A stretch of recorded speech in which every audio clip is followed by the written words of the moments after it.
জিন্দাবাদ জিন্দাবাদ জিন্দাবাদ জিন্দাবাদ নারায়ে তাকবীর আল্লাহু আকবার বাংলাদেশ জামাত ইসলামী কে আছে এই কোনছে মার্কা কোনছে বলা কারিমাল্লাহ জোরে কারিমাল্লাহ নারায়ে তাকবীর ওলামা পরিষদের স্লোগানটাই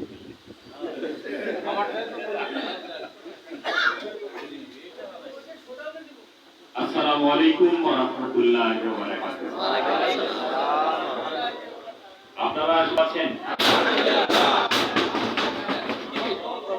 আলহামদুলিল্লাহ কাফা ওয়া সালামুন আলা ইবাদিহিল্লাযিনা ইসতাফা আম্মা বা'দ। ওলামা পরিষদ কর্তৃক আয়োজিত আজকের এই ওলামাদের নিয়ে আয়োজনের মান্যবর সভাপতি, উপস্থিত আছেন প্রধান অতিথি, বিশেষ অতিথিবৃন্দ, বিভিন্ন শিক্ষা প্রতিষ্ঠানের প্রধান, আমার একান্ত প্রিয় আলেম ওলামা ভাইরা, শুকরিয়া আদায় করছি মহান আল্লাহ তাআলা, যে মহান আল্লাহ তাআলা আজকের এই ওজনওয়ালা সমাবেশে আমাদেরকে আসার বসার সুযোগ দিয়েছেন। এজন্য আল্লাহ তাআলার শুকরিয়া আদায় করছি। আলহামদুলিল্লাহ। দরুদ এবং সালাম বিশ্ব নবী জনাব মুহাম্মদুর রাসূলুল্লাহ সাল্লাল্লাহু আলাইহি ওয়াসাল্লাম। সম্মানিত ভাইরা, আজকের এই সমাবেশের যে ওজন, এটাকে আপনি হাজার হাজার জনসভা কে যদি ওজন করেন, আর এক পাল্লায় যদি আজকের অনুষ্ঠানকে দেন, আমার মন বলছে, আমার বিবেক বলছে আজকের এই সমাবেশের ওজন ভারী ভারী। কারণ এই মানুষগুলোর সাথে আল্লাহর সবথেকে ওজনওয়ালা কিতাব তাদের সাথে আছে।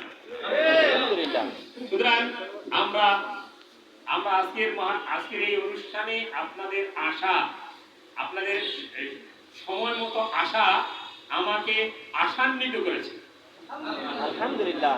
আমি বিশ্বাস করি আজকের এই আশা প্রমাণ করে বাংলাদেশে কোরআনের রাজ কায়েম হবে ইনশাআল্লাহ।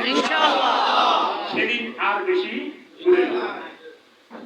একজন এভাবে কথা বলার চেষ্টা করেছেন যে বাংলাদেশ জামাত ইসলামীতে বেশিরভাগ জেনারেল শিক্ষিত মানুষ এই আন্দোলনে নেতৃত্ব দিচ্ছে, এ কথা বলার চেষ্টা করেছেন। আমি ভাইদেরকে বলতে চাই, ভাই, দেহের চাইতে যদি মাথা বড় হয় ওই মানুষটা চলতে পারবে না, পারবে? কর্মীর চাইতে যদি নেতা বেশি হয় ওই দল চলতে পারবে না, পারবে? দেহের চাইতে যদি রুহের ওজন বেশি হয়, রুহু জেনে তো দেহের ওজন বেশি না রুহের ওজন? রুহের কি আসলে কোনো ওজন আছে? বরং রুহু বের হয়ে গেলে মানুষ মনে করে এটা মনের ভারী কি, মানুষ বলে কি মনের ভারী, তার মানে রুহু বের হয়ে যাওয়ার পর দেহের ওজন কি হয়, আরো বাড়ে। আমি বলতে চাই যে বাংলাদেশের জামাত ইসলামীর রুহু কি? রুহু হলো আল কোরআন, যা ধারণ করে আলেম ওলামারা। সুতরাং এই আলেম, এই দলের প্রতিষ্ঠাতা তিনি সৈয়দ আবুল আলা মওদুদী রাহমাতুল্লাহ আলাইহি, তিনি যে রসদ সাপ্লাই দিয়েছেন, এটা যদি না দিতেন তাহলে আজকের যারা জেনারেল শিক্ষিত মানুষ আমরা আছি, এই রসদ পেলাম কোথায়, কার কাছে পেলাম? একজন আলেমের কাছে আমরা এই রসদ পেয়েছি, যে রসদ দিয়ে আমরা চলছি। সুতরাং আলেম ওলামা আছে বলেই বাংলাদেশের জামাত ইসলামী টিকে আছে। সুতরাং আপনি দেহের সবচেয়ে দামি জায়গাটার নাম হলো হৃৎপিণ্ড।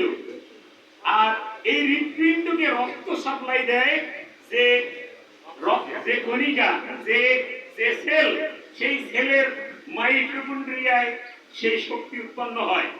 আমি মনে করি বাংলাদেশ জামাত ইসলামীর মাইক্রোকুন্ড্রিয়া হলো আলেম ওলামা। সুতরাং আমরা আলেম ওলামাদেরকে বুকে ধারণ করি, যতক্ষণ পর্যন্ত বুকে ধারণ করতে পারবো না, যতক্ষণ পর্যন্ত আলেমের দোয়া নিতে পারবো না, আমি মনে করি ততক্ষণ ইসলামী আন্দোলন বেগবান হবে না। আমি আমি আপনাদেরকে অনুরোধ করছি, আপনারা সম্মানের জায়গায় আছেন অবশ্যই। বাংলাদেশ জামাত ইসলামী আপনাদেরকে কেন ডেকেছে? সম্মানিত ভাইরা, আপনারা জানেন বাংলাদেশ জামাত ইসলামী 19টা বা 23টা বিভাগে কাজ করছে। এর মধ্যে একটা বিভাগ হলো না, একটা বিভাগের নাম পেশাজীবী বিভাগ, একটা বিভাগের নাম পেশাজীবী বিভাগ। এই পেশাজীবী বিভাগের একটা অংশ হলো আলেম ওলামা। কেন আলেম ওলামাদেরকে আজকে ডাকা? সম্মানিত ভাইরা, এটা বুঝতে হবে। এখান থেকে আমাদেরকে একটা মেসেজ নিতে হবে। কেন ডাকলাম আপনাদের? সম্মানিত ভাইরা, আপনারা জানেন বাংলাদেশের সকল আলেম ওলামার দল একত্রিত হয়েছে। সম্মানিত ভাইরা, এই দলগুলোকে, ইসলামী দলগুলোকে একত্রিত করার জন্য যে লোকটা সবচেয়ে বড় ভূমিকা পালন করেছে তার নাম কি? আল্লামা দেলোয়ার হোসেন সাঈদী।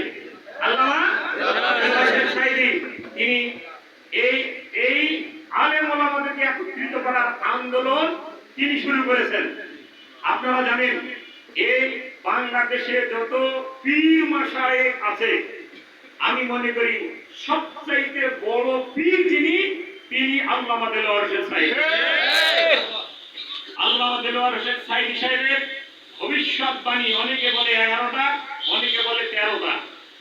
11টাই বলুক আর 13টাই বলুক, যে ভবিষ্যৎবাণীগুলো তিনি করে গেছেন তার প্রত্যেকটি 5 আগস্টের পরে মানুষ দেখতে পেয়েছে। সুতরাং আলেম মানে ভবিষ্যৎবাণী করবে, আলেম মানে রসদ সাপ্লাই দেবে। সুতরাং এই আলেমেরা, এই আল্লামা দেলোয়ার হোসেন সাঈদী সাহেবের একটা মন্তব্য এখনো বাস্তবায়ন হয় নাই, তাছাড়া সব হয়ে গেছে। সেই মন্তব্যটা হলো তিনি ভবিষ্যৎবাণী করেছেন, আমি দেখতে পাচ্ছি পৃথিবীর মধ্যে সবচেয়ে সর্বপ্রথম পূর্ণাঙ্গ ইসলাম যদি কায়েম হয় তার নাম বাংলাদেশ। আমরা দেখতে পাচ্ছি আল্লামা দেলোয়ার হোসেন সাঈদী সাহেবের এই ভবিষ্যৎবাণী। এর আগে তো কালো মেঘ দেখা গেছে, এবার কালো মেঘ সরে গিয়ে ঈশান কোণে এবার আলোর পূর্বাভাস দেখা যাচ্ছে। বিপ্রহের সূর্য, মেঘ সরে যাবে, বিপ্রহের সূর্য আমরা দেখতে পাবো ইনশাআল্লাহ। আমরা মূলত আলেম ওলামাদেরকে আজকে দেখেছি, আলেম ওলামাদেরকে এদেশের মানুষ পছন্দ করে। সর্বশেষ যারা বুদ্ধি পরামর্শ করে একজন আলেমের কাছে, মসজিদের ইমামের কাছে। আমরা মনে করি বাংলাদেশের সকল ইসলামী দল যেহেতু ঐক্যবদ্ধ হয়েছে, সকল আলেম যদি এক সুরে কথা বলে, তাহলে এদেশের বিপ্লব সাধিত হতে খুব বেশি সময় লাগবে না ইনশাআল্লাহ। আপনারা কি মনে করেন? সম্মানিত ভাইরা, ইতিমধ্যেই কেন্দ্রের ওলামা বিভাগ আগামী নভেম্বর থেকে ফেব্রুয়ারি মাস পর্যন্ত যে আমাদের দেশে ওয়াজ মাহফিল হবে না, নভেম্বর থেকে এর শুরু হবে, ফেব্রুয়ারিতে গিয়ে শেষ হবে। ইতিমধ্যেই সারা বাংলাদেশের যত ওয়াইজিন আছে তারা আলেম ওলামা বিভাগের মাধ্যমে মেসেজ নিয়ে আসতেছে মাঠে। সবাই এক সুরে কথা বলবে ইনশাআল্লাহ, আর সেই সুর ধরে আমরাও কথা বলবো ইনশাআল্লাহ। আমরা আপনাদেরকে মেসেজ দিতে চাই, আপনারা যে কথাটা বলেছেন সাইদুজ্জামান ভাইয়ের জন্য, ভাইয়ের কাছে, যে আমাদের একটা গ্রুপ লাগবে, আমিও মনে করি অবশ্যই একটা গ্রুপ লাগবে।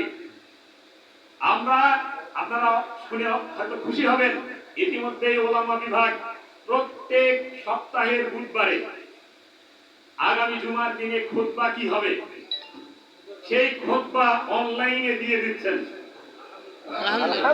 আমরা যদি এটাকে ধারণ করে সব ওলামা একই বক্তব্য, আজকে বাসুপাড়া মসজিদে যে খুতবা হয়েছে, জমিরহাটে একই খুতবা হবে, যশোরে একই খুতবা হবে, বসিরবানিয়াতে একই খুতবা হবে। এটাই চাই। সুতরাং এই একই খুতবা যদি হয় তাহলে কোন মুসল্লি আরেক জায়গায় যায় ট্যাপে করতে পারবে না, পারবে? সুতরাং এটাকে এই ট্যাপের কথা বন্ধ করার জন্যই আলেম ওলামাদেরকে আমরা দেখেছি। আপনারাই পারবেন